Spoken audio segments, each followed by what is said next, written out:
Hey y'all, it's Hope at Crafty Hope and welcome. I am doing this assemblage project. This was part of my 100-day project way months and months and months ago, but I am still getting around to finishing these up. So you may have seen this on my Instagram previously, but yeah, it's what it is. I'm getting to share it with you now. I decided to space these out a bit along with some other things. So I'm hoping I can remember everything I did on here. I am starting with the base, which is this house shape, like shadow box thing I found at the Dollar Tree. Y'all, I bought a bunch of these when I found them because I just thought they were too cool. I don't know if you can find them anymore at the Dollar Tree, but always keep your eye out for neat little things like that. I know that even Michael's has a couple little shadow box things I've been using here lately as well. Now, I had a big jar, and if you saw the mixed media marking on it, of it's some broken jewelry and I don't even know what all's in there. Mostly broken jewelry, a couple other odd little things. And I'm picking out the pieces that I thought would make some really neat texture inside this box. So I'm letting you see kind of part of me picking through this and laying a couple things out and just seeing how much stuff I was going to need to fill it up. So once I had all that picked out, you see I'm going to push it all off to the side, and I've got my black gesso. I'm mixing it up a little by squeezing the bottle, and I'm going to paint this whole house shape, inside, outside, sides, all of that. I don't think I paint the back on it, but get it all black gessoed so that everything, because I know all that other stuff will get black gesso. So once it is good and covered with that black gesso, I'm going to start my gluing. So I'm using black E6000 because I have it. I would not use it again. It was something I bought accidentally, and since I knew I was going to cover all this with black, I am trying to use it up, but it is a little bit goopier than the clear E6000, and it has lots of strings, and I just don't like it near as much as my clear E6000, so I just want to give that disclaimer. But I'm starting with the biggest pieces that I had pulled out, keeping in mind that certain parts won't need glue because they won't be touching the box, or the shadow box. So I'm putting glue on like the raised edges, and like I said, I'm picking the larger pieces first, knowing that I can fill in with the smaller pieces. So I'm going to go through this and just put glue. It's going to be a little bit of a process, and you get to see some of it with me. I really like the different variety of things I picked out on here because all of them have their own texture, and in the end, you really see, like, I really love that face thing there. I don't know, it was probably some kind of brooch or something, but I thought it worked out really beautifully because it had a lot of texture. Some of these other things, like those big hoops, they don't have a lot of texture. So later on in a step here down the road, I'll show you how I fix that. But at the time, it didn't really occur to me. So, and you can see these like weird earring things. They're kind of concave on the back. So I made sure to, I didn't need to put glue down in that concave portion. So, so I filled this box up, and once it is pretty full, I'm coming in with just some stick-on rhinestones. I think these are from the dollar store. I like this little sheet of stick-on rhinestones because there's a variety of different sizes, so I could pick out what size I needed to fill in these places. So I'm using those to get some of the smaller spots when I didn't have other things to fill it in with. So, and yeah, you can see I'm moving the box around trying to get a good view of it. And I knew I wanted to alter the sides in some way. So I've got this other sheet of, what are they, like stick-on rhinestones from the Dollar Tree that I am just sticking down the side. So you can see I went down the side, tried to stay kind of in the middle of that, and then trimmed off the excess. Now, I realized when I picked it up that stuff was sliding out because my glue wasn't dry, so I let that dry. And so there's where I trimmed the rest of that. And then I'm going to come, and you can see me pull up the other strand, making sure everything's stuck down, pull up another part of that sticker, and then I'm going to match it up. I'm trying to make sure that the pattern matches up. There we go. so that it has that zigzag with the like flowers on the inside. And then again, I'm trying to stay down the middle, and it wasn't looking great to me. So, don't hesitate, especially with the stick on stuff and it gluing before anything dries. Pull it up. Don't be afraid. And even if it does start to dry, pull it up if it's not working for you and go again. So I'm going to wrap this all the way around and again, trim it off. Now I take my black gesso again and I'm going to paint all of this stuff that I just stuck down. So, and it probably gets a couple of coats just to make sure that I get in all those nooks and crannies. I do recommend that when you paint everything black like this, turn it, look inside of it, look around it, kind of figure out, if you've got everything covered. Now, once I had my probably 2 coats of black gesso, and I realized that there was still some spots that were bothering me that did not have enough stuff in them. Some of those, like I said, those flat spots that were on those big hoop things. So I've got just some like plastic beads and sequins and things like that are just cheap things I picked up at a thrift store or something, and I'm taking that E6000 and gluing those things down. Now, once that is down, I decided I had even more little spaces that I wanted things in. So I'm going to just use some tacky glue to squirt into those spaces. And I have some little texture pebbles that I'm going to just pour into those spaces. You could use bits of sand or little glass beads. What else would work? Tiny pebbles, things like that are, I bet, like, what's that stuff, like fish tank rocks would even be really good. So anything kind of small that can give you some texture would probably work with this method. And if you don't think the tacky glue would hold it, use the E6000 or something stronger. These are really, little styrofoam BBs would work too. That's what these kind of feel like, except they're a little more organically shaped.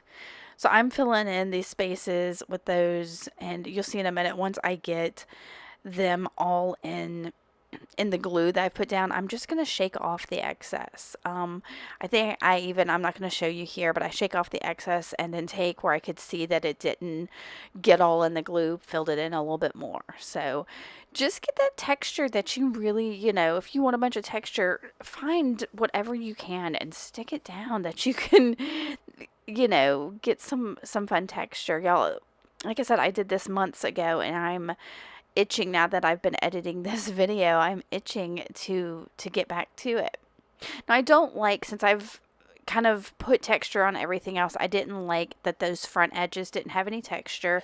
So I've got some stick-on pearls. These are also from like the dollar store, and I'm just going to go around all those front edges with these pearls. Once I get them on there, I will press them down a little bit more. I'm trying to make sure they're really even. As you saw how I was edging, and so I'll let you see a little bit of this, but it's a simple process.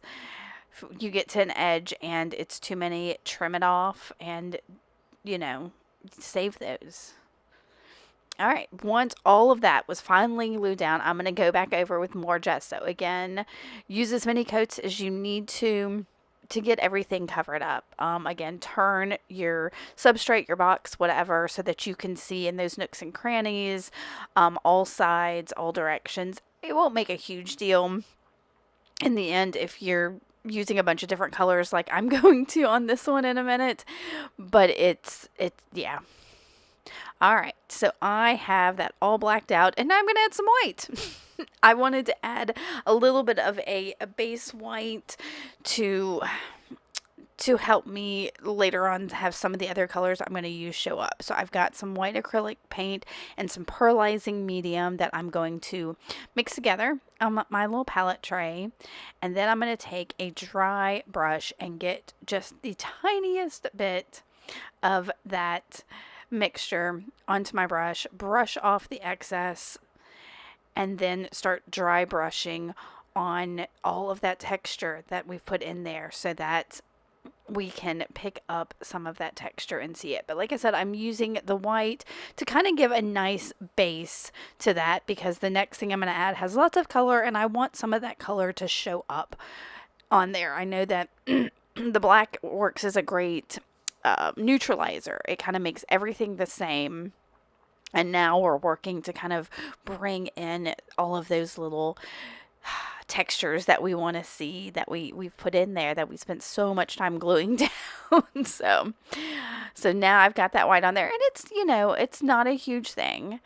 But you can see the shape of those things a little bit more. And you can see I did that along those front parts as well. So what I've brought in is some acrylic ink.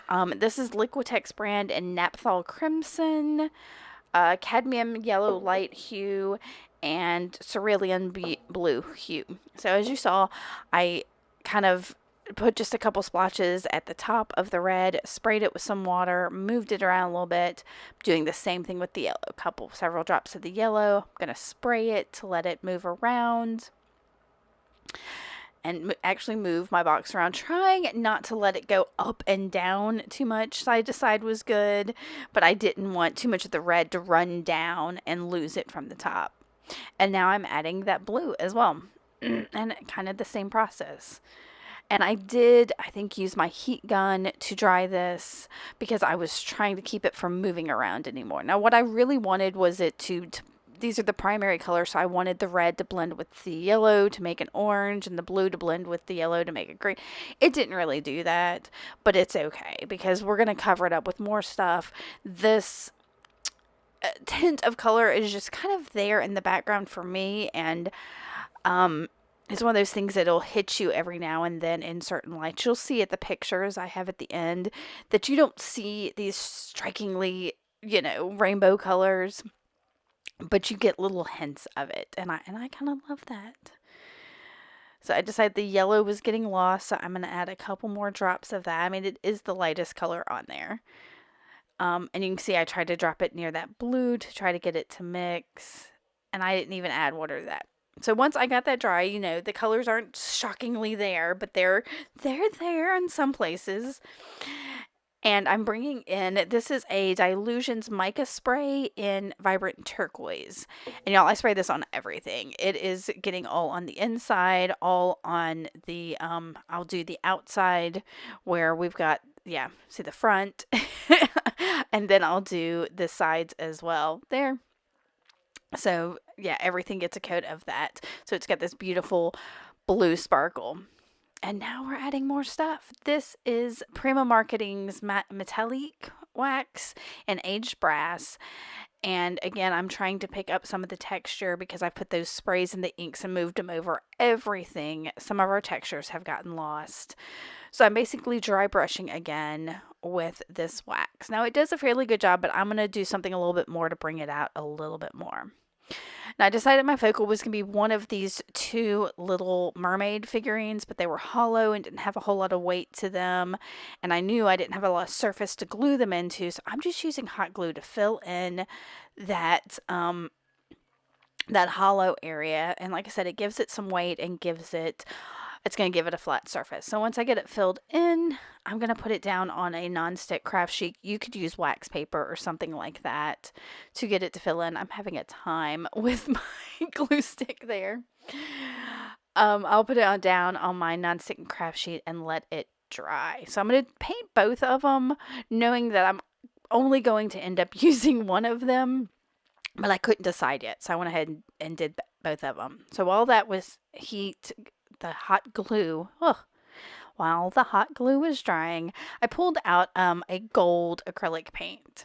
The wax did a great job, but it just wasn't as strikingly bright gold as I wanted. So I need to get some other gold thing instead of brass. So I'm going in and dry brushing once again. Y'all, I really love the dry brushing. I could spend hours probably just dry brushing things. And I'm going to do that over the whole inside, the top of the pearls on the front, and I think I even do it on the texture on the side. Yep. Gorgeous. Perfect.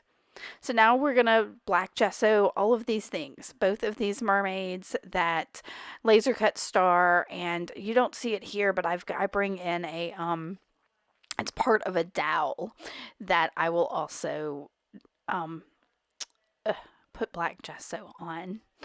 So, but that's it, that will come into what we're going to use that for later. So for now, I am just putting this black gesso on these mermaids. Again, if you need more than one coat, do more than one coat. What's it going to hurt? This is, again, just try to give you a base for something. It makes it a lot easier to paint on something if you've got that gesso on there. It's a good primer. So I looked at both of my mermaids, trying to decide which one I liked more. And like I said, I had that black star. So I picked the mermaid that had her fin going around behind her. And I am going to highlight her texture with dry brushing of that same gold paint.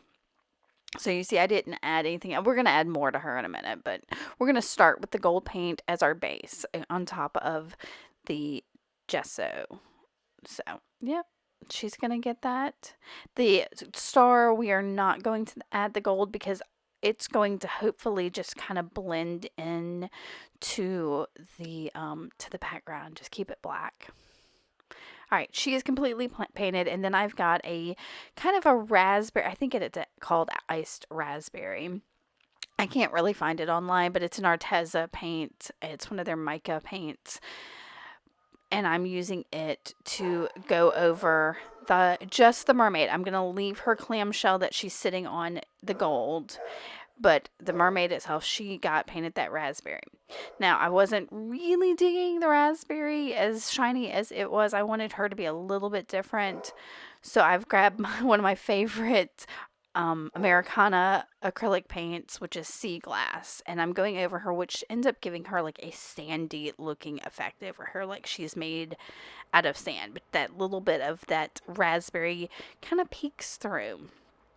All right, we're getting close to the end here, guys.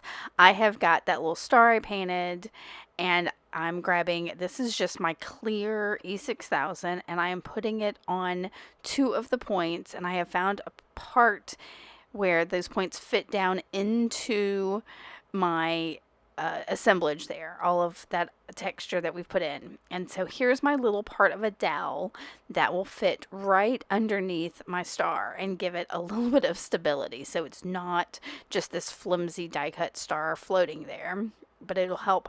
It kind of hides itself because it's underneath.